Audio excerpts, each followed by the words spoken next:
우리 함께 잠깐 기도하시겠습니다. 하나님, 오늘도 이 예배 시간에 저희들 하나님께 올려드리오니 하나님 저희들의 찬양을 받아주시고 또한 이 말씀 시간에 통하여서 하나님의 그 살아있는 말씀 앞에 우리들의 삶을 비춰보기를 원합니다. 하나님 함께락하여 주시옵소서. 예수님의 이름으로 기도하옵나이다. 아멘. 오늘 본문 말씀은 여호수아 9장입니다. 제목은 상식과 믿음의 충돌입니다. 우선 먼저 우리 예배 시간 오신 모든 여러분들을 예수님의 이름으로 환영합니다. 제가 지금 보니까 우리 낭랑공주님도 오셨고요. 예, 환영합니다. 예, 일단 제가 한 절을 함께 읽을 텐데요. 여호수아 9장 14절 한 절 우리 말씀입니다. 여러분들 성경책 피시고 여호수아 9장 14절 우리 한 절 같이 읽겠습니다. 무리가 그들의 양식을 취하고는 어떻게 할지를 여호와께 묻지 아니하고. 예. 여러분들 요즘 시대는 어떻게 보면 이렇게 상식이나 아니면 어떤 양심 같은 게 참 흔들려지는 시대인데요. 오늘 설교 제목에 제가 이렇게 상식과 믿음의 충돌이라고 말씀을 드렸는데 우리 상식의 뜻을 보시게 되면 떳떳할 상의 알식입니다. 그래서 국어사전에 보시면 사람들이 보통 일반적으로 알고 있거나 반드시 알아야 하는 지식 그리고 일반적 견문과 함께 동일해서 이해력과 판단력과 사리 분별력이 이렇게 포함된다라고 이야기를 합니다. 그래서 어떻게 보면 상식이라는 것은 세상 사람들 꼭 부정적인 의미라기보다도 우리들이 몸담고 살아가는 우리들 세상의 기준이 바로 어떻게 보면 상식이 되는 것입니다. 하지만 우리 인간의 죄로 인해 양심과 상식이 흔들리고 있어요. 저는 개인적으로 하나님께서 우리들이 예수님을 믿던 믿지 않던 하나님께서 우리들에게 양심을 주셨고 상식을 주셨다라고 믿습니다. 로마서 1장 20절에 보시게 되면 창세로부터 그의 보이지 아니하는 것들 곧 그의 영원하신 능력과 신성이 그가 만드신 만물에 분명히 보여 알려지나니 그러므로 그들이 핑계하지 못할지니라.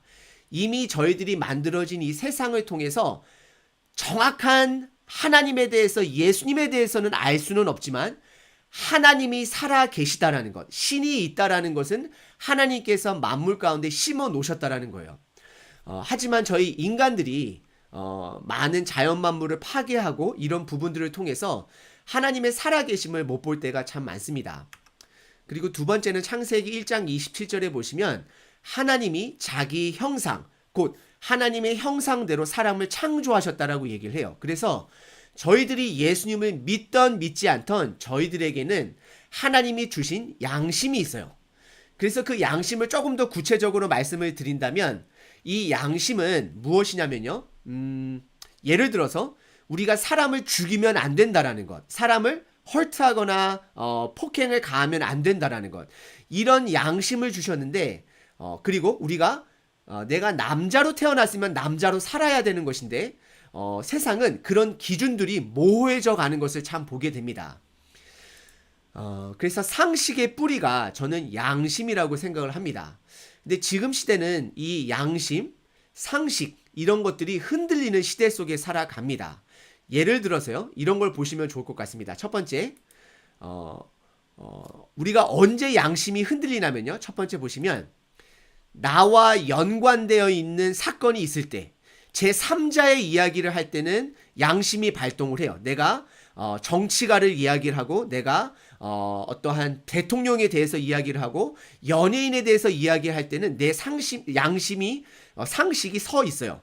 그런데 나하고 연관되어 있을 때는 여러분들 내로남불이라는 말 아시죠? 내가 하면 로맨스고 남이 하면 불륜이라는 적용법이 적용이 되어집니다. 그래서 참 이런 상식이 흔들릴 때가 많습니다. 두 번째는요, 내 자녀하고 연관이 된 일에서는요, 우리들이 내 상식이 흔들리는 것을 참 많이 보게 돼요. 내가 내 자식을 너무나도 인간적으로 사랑하다 보니까 때로는 상식에 벗어난 행동들을 저는 제 자신 속에서 우리 세계 선교 침례의 공동체 안에서 너무나도 많이 발견합니다. 그리고 세 번째, 나의 상처와 연관이 됐을 때는 우리의 상식이 흔들릴 때가 많습니다. 그리고 네 번째, 물질과 연관이 되어 있을 때는 우리들의 양심이 흔들릴 때가 참으로 많습니다. 그리고 다섯 번째, 나의 열정, 나의 사랑과 연관되어 있을 때는 우리의 양심이 많이 흔들리는 것을 보게 돼요. 이 1번서부터 5번까지 보시게 되면 우리가 우리 주인 되었을 때에, 중심이 되었을 때에 하나님이 우리에게 부어주신 그 양심과 상식이 많이 흔들려진다는 것을 저희들이 알 수 있습니다. 여호수아 9장의 핵심 말씀은요, 14절 한 절입니다. 무리가 그들의 양식을, 근데 이 양식은 여러분들 저희들이 말하는 양심이나 그런 게 아니라 먹는 양식입니다. 먹는 양식을 취하고 어떻게 할지를 여호와께 묻지 아니하고. 그런데 여러분들 사실 여호수아 9장의 배경을 살펴보시면 이스라엘 백성들 정말로 하나님의 뜻을 찾고자 노력을 많이 하는 가운데 있어요. 배경을 살펴보도록 하겠습니다. 지금 이스라엘 백성들에게는 성막이 함께 하고 있습니다. 그래서 어떻게 보면 성막과 함께 이동함으로 하나님의 임재를 항상 인지하면서 지내고 있어요. 그래서 어떻게 보면 지금 시대로 말을 하자면 우리들이 주일 예배를 잘 지키고, 그리고 또 더 나아가 우리가 목요 여성 예배라든지 에제르 예배라든지 기타 많은 부분들을 우리가 함께 하나님 말씀으로 행하고 있다는 것입니다. 그리고 두 번째는 이 9장 말씀이 바로 전에 에발산에서 율법을 낭독한 이후에 지금 사건인 것입니다. 말씀을 깨달은 이후, 말씀을 붙든 이후, 하나님께서 나에게 주신 말씀을 깨달은 이후에 지금 이 9장 사건이 일어나고 있다는 것입니다.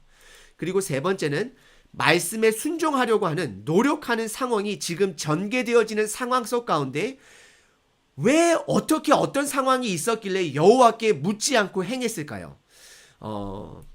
그래서 참 이게 여러분들, 이게 저희들의 삶인 것 같아요. 저희들이 예배도 드리고 말씀을 선포하고 말씀대로 살려고 결단을 하지만 우리 삶 속에 때로는 여호와께 묻지 아니하고 살아가는 때가 있다는 것이에요.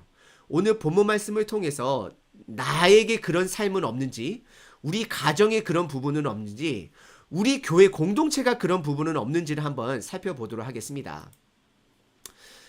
오늘 커다란 이 질문을 가지셨으면 좋겠습니다. 난 하나님께 묻는 자인가? 한번 이런 질문을 해보시면 좋을 것 같아요. 그런데 오늘 이 본문을 나누는 데 있어서 난이 빠져버리고 넌 하나님께 묻는 자라는 마음을 가지고 들으시는 분들은 죄송하지만 오늘 말씀을 안 듣는 게 낫습니다. 하나님이 주시는 말씀을 나에게 묻는 말씀으로 적용하셔야지 내가 그것을 깨닫고 내 쪽에서 변화가 있다는 것입니다. 오늘 이 하나님의 말씀을 듣고 나에게 적용하는 자, 나는 하나님께 묻는 자인가를 여러분들 기억하시기를 우리 바랍니다. 우선 먼저 큰 본문 배경을 한번 살펴보도록 하겠습니다. 저희들이 지금까지 이 여호수아를 우리들이 묵상하다 보니까요, 제가 이제 하나씩 중요한 사건을 던질 텐데요, 여러분도 한번 기억해 보시길 바랍니다. 내가 그 본문을 통해서 깨달았던 것이 무엇이었는지. 여러분들 이스라엘 백성들이 여호수아를 중심으로 요단강을 건넜을 때 여러분들 깨달았던 말씀 기억나시나요? 발을 더디렸을 때 그것을 기억하시길 바랍니다. 두 번째, 길갈에서 왜 12돌을 주셔서 그것을 세우게 해서 기억하게 하셨을까요? 그때의 말씀을 여러분들 기억하시나요? 그리고 세 번째, 길갈에서 할례를 받습니다. 이 할례의 의미가 무엇일까요? 네 번째, 칼든 천사를 만나게 됩니다. 근데 이 칼든 천사의 한마디가 있었어요. 그 마디의 뜻을 여러분들 기억하시나요? 그리고 드디어 여리고 성이 무너지게 됩니다. 이 여리고 성 무너진 그 사건의 여러분들 배경이나 그 은혜를 여러분들 기억하시나요? 그리고 여섯 번째, 아이성 실패 사건이 드러납니다. 그리고 아간의 죄가 드러나게 됩니다. 여러분들 이것을 통해서 저희들이 무엇을 기억해야 했을까요? 그리고 일곱 번째, 그 실패 이후에 아이성을 점령하게 됩니다. 그러고 나서 에발산에 가서 재결단하는 시간을 갖습니다. 제사를 드리고 말씀을, 저주의 말씀과 축복의 말씀을 다시 한번 선포하게 되는데 말씀의 재결단의 시간을 갖습니다.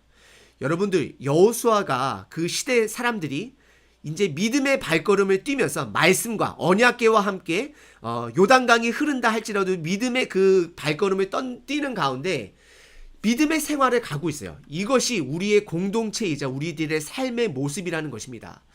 그래서 여러분들 여호수아서를 오늘들 저희들이 9장을 살펴보지만 이 9장은 저희들 삶에 일어날 수 있는 작은 한 부분이라는 그림을 가지시고 살펴보시도록 하겠습니다. 그러면 우리 지도적으로 한번 제가 살펴볼 텐데요. 지금 현재 저희들이 여리고성 점령한 곳이 이곳이고요. 길가를 지나서요. 그러고 나서 아간의 죄, 아이성을 우리가 함락하지 못하고 아간의 죄가 드러나죠. 이제 그러고 나서 아간의 죄를 이제 치르고 나서 이제 전쟁에 이기게 되죠. 아이성을 탈환하게 되고 그 다음에 에발산에 가서 율법을 점검합니다. 다시 제사를 드리고 율법을 점검합니다. 그리고 다시 길갈로 돌아와서 정복을 준비합니다. 그래서 정복을 준비하는데 지금 이 주변의 많은 국가들이 이스라엘 백성들의 여러 가지 사건들의 소식들을 많이 들었어요. 그래서 히위, 가나안, 브리스, 여부스, 햇사람, 아모리 이러한 족속 사람들이 연합하게 돼요. 그래서 이제 맞서 싸우려고 이제 연합하게 되는 것을 보게 됩니다. 하지만 특이한 족속이 있었어요. 한 족속이 어떤 족속이었냐면요. 기브온이라는 족속은 정말로 어떻게 보면 현명한 족속이었어요. 싸우는 것보다는 싸워서 이길 상대가 아니라는 것을 깨닫고 좀 머리를 써서 최대한 살아남을 생각을 하고 있습니다. 그래서 지금 현재 이스라엘 백성들의 위치는 바로 이 길갈 이 위치입니다. 그런데 자 한번 살펴보겠습니다. 오늘 본문의 스토리는 이렇게 전개가 됩니다. 첫 번째는 이스라엘 정복에 대한 기브온의 반응입니다. 기브온 백성들이 이스라엘 백성들의 그 정착하고 있는 그 머물고 있는 길갈에 와서 그들이 반응하게 되는 것을 보게 돼요. 그리고 두 번째는요. 기브온의 속임수에 대한 이스라엘의 반응입니다. 그리고 세 번째는 기브온에게 저주를 내립니다. 그리고 마지막 네 번째는 성경에서 오늘 본문 말씀을 짧게 두 절로 요약을 하고 있습니다. 그러면 첫 번째 스토리 이스라엘 정복에 대한 기브온의 반응 구분을 한번 살펴보도록 하겠습니다. 여기에서는 첫 번째 하나 보시게 되면 기브온 사람들의 속이는 준비하는 과정을 살펴볼 수가 있어요. 4절과 5절과 6절에 보시게 되면 4절의 첫 시작이 그러니까 거짓말을 지금 시작하는데요. 헤어진 가방을 준비하고요. 낡은 물줄머니를 준비합니다. 그리고 5절에 보시면 낡은 신발을 준비하고 낡은 옷을 준비하고 마르고 곰팡이 난 빵을 준비하게 됩니다. 그리고 6절에 보시면 그들이 길갈 진영으로 와서 굉장히 겸손한 자세죠. 그러고 나서 거짓말을 합니다. 우리는 먼 나라에서 왔다라고 이야기를 해요. 이제 우리와 조약을 맺읍시다라고 이야기를 해요. 그래서 이 사람들의 목적은 조약을 맺는 것이 목적이에요. 그럼 여러분들 출애굽기 34장 12절에 보시게 되면 이 백성들이 이 족속들이 왜 먼 나라에서 왔는지를 그거를 강요했는지를 우리가 확인하실 수 있습니다. 한번 살펴보도록 할게요. 34장 12절에 보시게 되면 너는 스스로 삼가 내가 들어가는 땅에 주민과 언약을 세우지 말라. 그것이 너희에게 올무가 될까 하노라. 그래서 하나님께서는 이미 이 출애굽기서는 여러 말씀서 중에 하나인데요. 여러 번 강조하셨어요. 그 땅의 주민들과 언약을 세우지 말라고 하셨어요. 왜냐하면 그것이 올무가 될까봐. 왜냐하면 그 지역 사람들의 문화는 첫 번째 예배를 드릴 때에 제사를 드릴 때에 음행의 제사가 굉장히 평준화되었던 곳이었어요. 그리고 또 무엇이 있냐면 인심제사, 자기 자식을 바치는 그러한 제사가 굉장히 만연했던 곳이었어요. 그래서 하나님은 그것을 싫어하셨기 때문에 그들 땅과 백성들과 가나안 땅의 백성들과 언약을 맺지 말라고 이렇게 강조하셨던 것입니다. 그리고 신명기 20장 10절과 18절서부터 이렇게 보시게 되면 가나안 땅이 아니라 멀리 떠난 성읍들, 그러니까 다른 민족들하고는 화평하라고 먼저 이야기를 해요. 그런데 화평을 그 사람들이 받아들이지 않을 경우에는 전쟁하라고 말씀을 합니다. 그래서 여러분들 이것을 기억하셔야 돼요. 16절과 17절에 보시게 되면 이 민족들, 저희들이 살펴본 헷족속, 아모리, 그다음에 가나안, 브리스, 히위 족속들, 여부스 족속들은 하나님께서 어떠한 그 여지를 남기지 아니하시고 진멸하라고 하나님께서 명령하셨습니다. 그다음 두 번째, 이 스토리의 두 번째 살펴보시면 이스라엘 백성들의 의심하는 모습을 보게 돼요. 브리스 그 족속들이 왔을 때 의심하게 되는데요. 7절과 8절에 보시게 되면 우리들이 너희를 봐서는 너희들이 이쪽 지역에 거주하는 사람처럼 보인다라고 이야기를 해요. 그래서 여호수아가 이 사람들에게 물어봐요. 너희가 누구며 어디에서 왔느냐라고 이렇게 묻게 돼요. 확인하는 작업이죠. 합리적 의심입니다. 그래서 사실 여호수아나 이스라엘 백성들이 하나님의 뜻을 찾고자 하는 마음을 아직 놓지 않았다라는 것을 저희들이 너무나도 잘 알 수 있어요. 그 다음에 세 번째, 외적 증거를 기브온 사람들이 반응하게 됩니다. 첫 번째는 8절에 보시게 되면 여러분들 성경책을 펼치시고 8절에 한번 눈으로 보시길 바래요. 그들의 겸손한 모습을 두 군데서 찾으실 수 있습니다. 찾으시는 분들은 참 대단하신 분이십니다. 그 다음에 두 번째, 9절에 보시게 되면 이런 표현을 갖게 되는데요. 하나님 여호와의 이름으로 말미암아. 결국 신앙을 가졌다라는, 여호와 하나님의 신앙을 가졌다라는 표현을 갖게 됩니다. 그 다음에 세 번째, 약속을 하게 되는데 이들은 약속의 말씀을 이미 알고 있었어요. 가나안 땅, 그 족속의 사람들이 아닌 먼 땅에 있는 사람들하고는 하나님께서 화친을 제시했을 때 화친을 받아들일 수 있는 조약을 주셨기 때문에 본인들이 그 약속을 붙들고 심히 먼 나라에서 왔다라고 거짓말을 구하죠. 그 다음에 네 번째는 이들의 목적이죠. 그래서 조약을 요청하는 것을 목적을 갖고 있습니다. 그 다음에 이제 외적인 증거로는 12절서부터 13절에 보시게 되면 오래된 음식들, 낡은 물, 가죽, 그 다음에 옷, 신발 이러한 것들로 이렇게 외적인 증거들을 이렇게 보여주게 되죠. 그리고 이스라엘 백성들이 이러한 부분들에 대해 확인을 하게 됩니다. 그래서 네 번째는요, 여러분들 보시게 되면 이스라엘 백성들이 속임을 당한 것을 깨닫게 돼요. 여호수아 9장 14절과 15절에 보시게 되면 이들이 양식을 취하게 돼요. 이 양식을 취한다라는 것은 계약 성사의 첫 번째 과정이에요. 이들이 준 음식을 취하는 거예요. 곰팡이 난 음식이라 할지라도 일단은 양식을 취하는 것입니다. 그러고 나서 성경에서는 이들이 여호와께 어떻게 할지를 묻지 않았다라고 성경이 이들의 어떤 마음을, 잘못된 마음을 지적하고 있어요. 그리고 15절에 여호수아가 곧 그들과 화친, 조약을 맺고 족장들이 그들과 맹세하는데 어떤 맹세였냐면요, 이들을 죽이지 않겠다라는 맹세였어요. 그래서 참 어떻게 보면 하나님 뜻대로 살아가려고 해봤지만 노력을 했으나 성숙하지 못한 이스라엘 백성들의 모습을 발견하게 됩니다. 이 모습이 저와 여러분들의 모습입니다. 근데 이런 모습이 드러날 때마다 우리들이 성장해야 돼요. 우리가 다시는 이러한 실수를 다시금 이렇게 재발하지 않기를 바랍니다. 그러면 기브온 족속에 대한 이스라엘 백성들의 반응을 한번 보시겠는데요. 첫 번째는요, 거짓을 발견하는 이스라엘 백성들을 보게 됩니다. 16절과 17절에 보게 되면 3일 길을 가다 보니까 그들을 만나게 되는 거예요. 그래서 지도를 보시게 되면 분홍색의 위치가 지금 이스라엘 백성들이 거하는 곳이고 왼쪽에 기브온이라고 쓰여진 곳이 3일 길을 가면 만날 수 있는 곳이었어요. 그래서 참 안타까운 3일의 거리였어요. 그것을 확인하지 못했던 거였죠. 그리고 두 번째는 어떠한 반응이 일어나냐면요, 백성의 의견과 리더들의 의견이 충돌하는 것을 보게 됩니다. 그러니까 지금 사건은 무엇이었냐면 일단은 지금 이들의 거짓말이 들통이 났고 거짓말이 들통이 나자 이스라엘 백성들 내부적으로 리더들과 그리고 백성들 사이에 또 두 번째 문제가 등장합니다.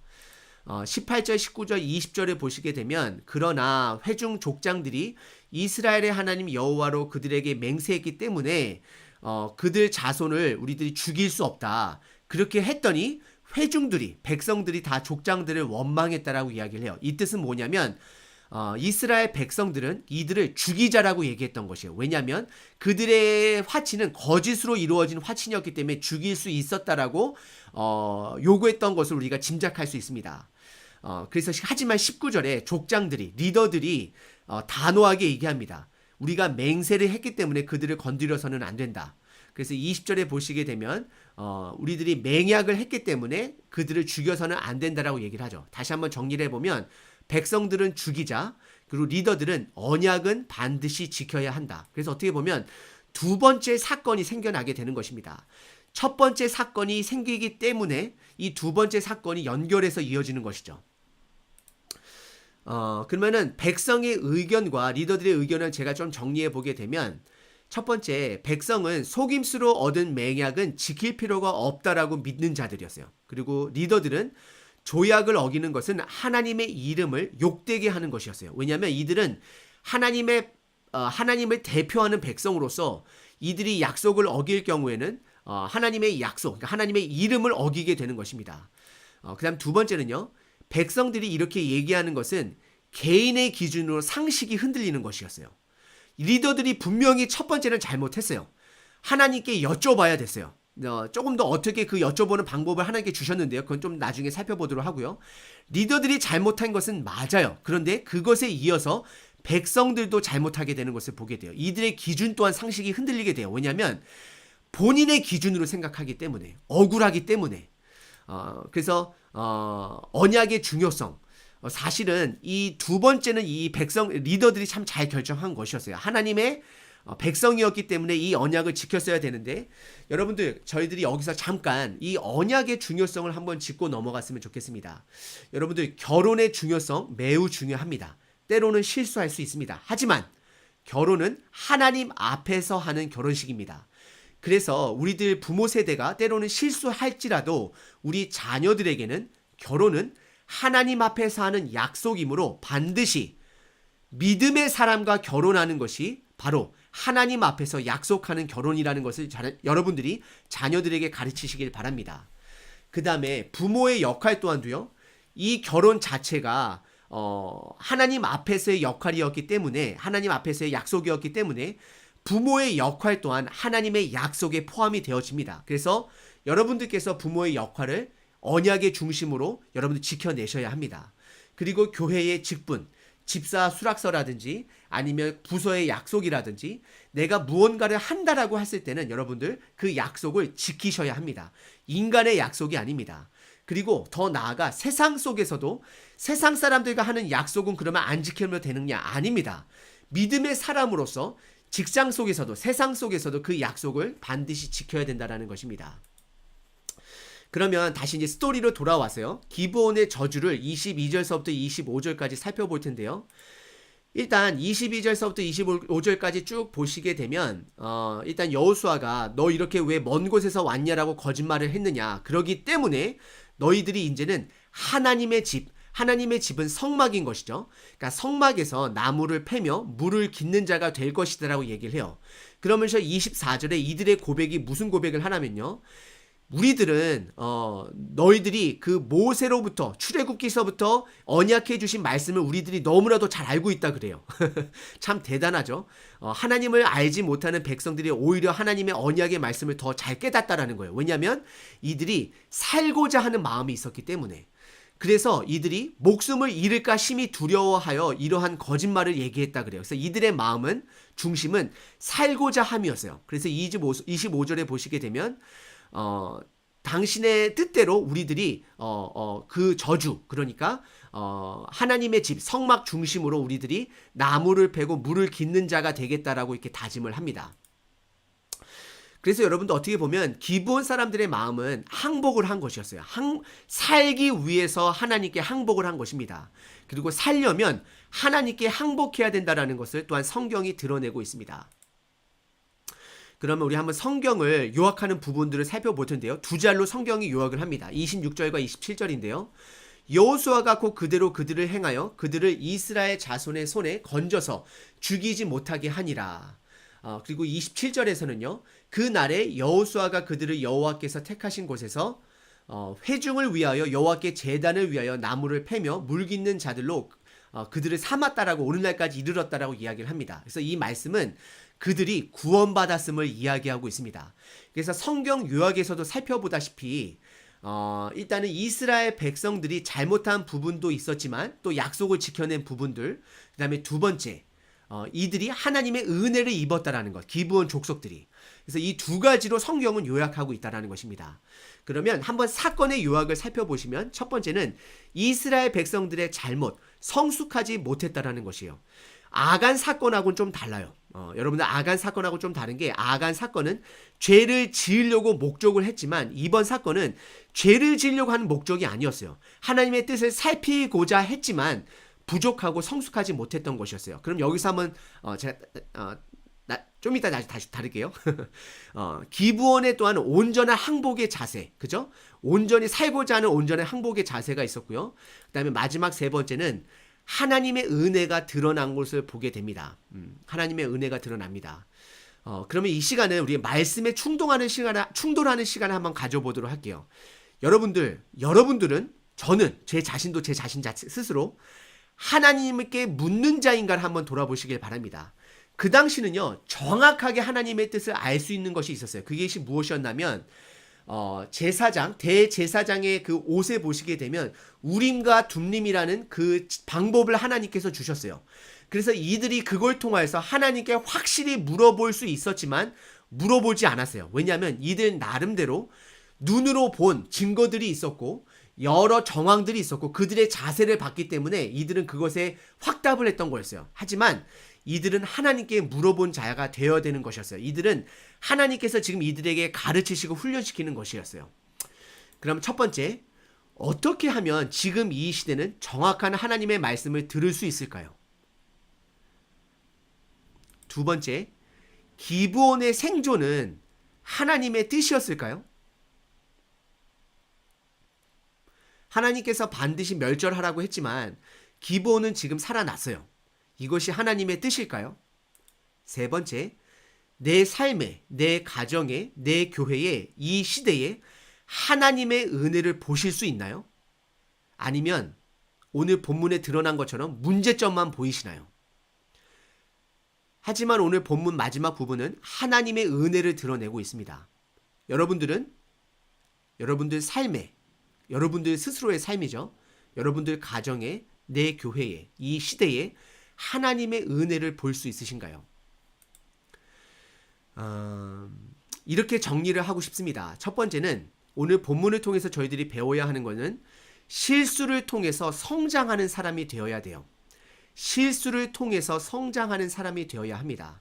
하나님은 구약이나 신약이나 복음의 동일한 원리를 주시고 있습니다. 하나님은 이스라엘 백성들을 먼저 살려주시고 율법을 주시고 훈련을 시켜주시고 실수를 통해서 성장시키십니다. 신약시대도 마찬가지입니다. 우리들이 예수님의 보혈의 능력으로 우리의 죄는 용서받았습니다. 하지만 실수는 합니다. 그래서 우리가 그 실수를 통해서 성장을 해야 되는데요. 조금 더 세부적으로 실수를 통해 성장하는 사람들의 특징을 살펴보면요. 첫 번째는 이 땅의 성공의 목적이 아닌 이 땅의 사건들을 통해 성장하는 사람이 되어야 돼요. 우리가 때로는 내 자식을 바라볼 때에 그 자식의 대학, 어떠한 한 사건, 어떠한 잘못한 사건, 그 사건에 매여 있는 사람이 참 많아요. 우리는 그 사건을 통해서 어떻게 하면 성장할 수 있을까를 고민하셔야 돼요.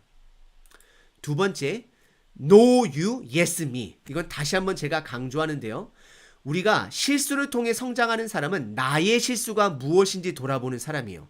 이스라엘 백성들은 분명히 리더들의 잘못을 지적했어요. 그거 잘한 것이었어요. 그런데 그들의 잘못은 또 보질 못하는 거예요. 그러니까 어떠한 조약을 파괴해서 그들을 다시 죽이자라고까지 얘기를 해요. 그래서 리더나 백성들이나 둘 다 똑같이 실수했어요. 하지만 리더들은 두 번째 모습에서는 성장하는 것을 보게 돼요. 하나님의 뜻을 다시 한번 묵상하고 그 조약은 깨트리지 않는 것이 하나님의 이름을 거룩히 여기는 것을 우리가 알았기 때문에 그렇게 하는 것을 보게 돼요. 그래서 여러분들께서 항상 말씀을 묵상할 때는 다른 사람들이 자꾸 떠오르게 되면 그거는 여러분들 말씀을 잘못 듣고 있다는 것입니다. 항상 나에게 그 말씀을 적용하시길 바랍니다. 그리고 세 번째, 토론보다는 실천하는 사람이 되어야 합니다. 여러분들 건강한 가정은요, 싸움이나 대화가 많은 것도 필요는 해요. 그런 부분도 필요하지만 실천으로 이어져 가야 돼요. 교회도 마찬가지예요. 회의가 많은 교회가 건강한 교회가 아니라 실천하는 교회가 건강한 교회입니다. 지식을 갖고 싸우는 교회가 아니라 지식을 가지고 싸우는 가정이 아니라 삶으로 배우는 그런 가정과 저와 여러분 되시기를 바랍니다. 그 다음에 두 번째는 궁극적으로는 하나님의 은혜를 신뢰하는 자가 되어야 합니다. 그럼 자세하게 살펴보면요. 삶에 여러분들 큰 그림을 보실 수 있어야 돼요. 때로는 우리 삶에 어떠한 사건이 일어나면 그것이 전부인 것 마냥 느껴질 때가 있어요. 하지만 그것은 하나님의 눈으로 봤을 때는 일부 지극히 작은 것이라는 것을 깨달으셔야 합니다. 두 번째는요. 감정을 통제하실 수 있어야 합니다. 세 번째는요. 잘못을 인정하는 자가 되어야 합니다. 네 번째는요. 그 결과 소망을 항상 품는 자가 되어야 합니다. 그래서 하나님의 은혜를 신뢰하는 자는요. 어둠을 보는 자가 아니라 빛을 보는 자고요. 절망에 머무는 자가 아니라 희망을 위해 다가가는 자고요. 슬픔에 머무는 자가 아니라 기쁨을 찾아내는 자고요. 저주 아래 있는 자가 아니라 은혜를 붙드는 자입니다. 그러면 실질적인 실천사항을 여러분들께 알려드리겠습니다. 하루의 시작을 말씀으로 시작하는 가를 여러분들 돌아보시길 바랍니다. 하루의 시작을 말씀으로 시작하지 않는 자는요. 하루 삶 속에 일어나는 사건들 가운데 하나님께 묻는 여유가 없습니다. 하루를 말씀으로 시작해야 우리 삶 속에서 드러나는 사건 가운데 실제적으로 말씀을 붙드는 자입니다. 두 번째, 하루의 끝을 하나님의 말씀으로 점검하는 시간을 가지셔야 합니다. 아, 내가 오늘 하루에 이런 부분들이 있었지. 아, 다음서부터는 이런 부분들을 더 잘 해결해야 되겠다라는 점검하는 시간을 가지셔야 합니다. 세 번째, 은혜의 안정장치를 신뢰해야 합니다. 내가 그날 하루 부부관계 속에서, 자녀의 관계 속에서, 교회 식구들과의 관계 속에서 실수한 것이 있다 그러면 은혜의 장치를 붙들고 나의 실수를 고백하고 이제는 그걸 잊어버리고 다시 성장하는 내일을 맞이하시면 됩니다. 그리고 네 번째, 사건 발생 시 실질적으로 하루를 살아가는 데 있어서 사건이 발생하게 되면 나의 성격, 나의 감정으로 반응하는 자가 아니라 본능으로 반응하는 자가 아니라 그 순간 눈 뜨고라도 마음속으로 기도하는 자세를 가지셔야 합니다. 하나님, 이번 이 순간만큼은 하나님의 뜻으로 해결하길 원합니다. 라고 기도하고 겸손하고 깨어있는 그러한 자세를 가져야 합니다. 그리고 다섯 번째, 묵상한 말씀을 나눌 상대가 항상 있으셔야 합니다. 하나님께서 가족을 주셨다는 것은 하나님께서 그 가족의 말씀을 나누라고 주신 것입니다. 그리고 때로는 가족하고 말씀을 나눌 수가 없다 그러면 공동체 안에서 그런 말씀을 나누시는 상대가 있어야 됩니다. 여러분들 때로는 자식하고도 나누셔야 합니다. 저는 어제 개인적으로 우리 지우랑 저녁 한 7시쯤에 1시간 정도 이렇게 말씀을 그동안 어떻게 내가 깨달은 말씀도 어떤 말씀을 이렇게 나눈 부분들이 참 있었습니다.